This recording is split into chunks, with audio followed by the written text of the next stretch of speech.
اس ملک میں دینی تعلیم کو عام کرنے کے لیے کیا کرنا چاہیے؟ ٹوپی پہننی چاہیے۔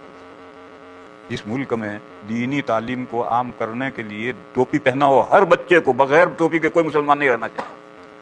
اور پھر صرف ٹوپی نہیں، کرتا بھی پہنا ہو، اور نیچے چاہے پاجامہ پہنا ہو چاہے پتلون پہنا ہو، لیکن پتلون کے اوپر کرتا ہونا چاہیے گھٹنے تک۔ دینی لباس پہناؤ گے تو دینی تعلیم کا شوق بھی پیدا ہوگا، خود بچے میں بھی، اس کے ماں باپ میں بھی۔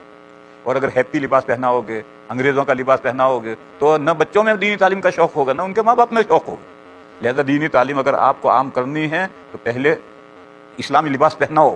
اس سے تو پاپولیشن بڑھتی ہے۔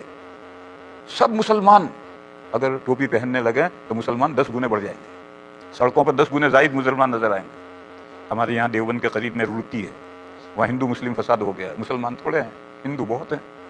تو مولانا صاحب رات میں سہارنپور گئے اور 5000 ٹوپیاں خرید کر لائے، اور رات میں سب گھروں میں سپلائی کر دی، اور یہ کہا کہ صبح ہر آدمی ٹوپی پہن کر نکلے۔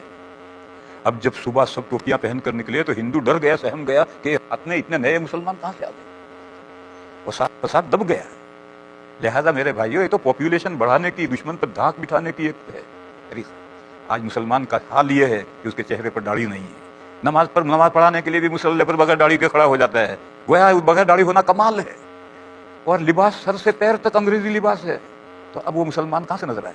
دیکھو ہمارے یہاں کی ایک مثال ہے، اگر بس میں یا ریل گاڑی کے ڈبے میں 4 سردار جی ہوں تو سکھوں کی عورت کو، لڑکی کو کوئی چھیڑ نہیں سکتا۔ وہ 4 سردار جی ٹوپا پہنے بیٹھے ہیں، اور اسی بس میں، اسی ڈبے میں 15 مسلمان ہوتے ہیں، اور مسلمان عورت کو چھیڑتا ہے ہندو۔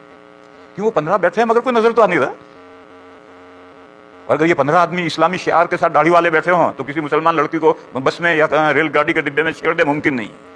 لہذا پاپولیشن بڑھاؤ بھائی، تو تعلیم عام ہوگی۔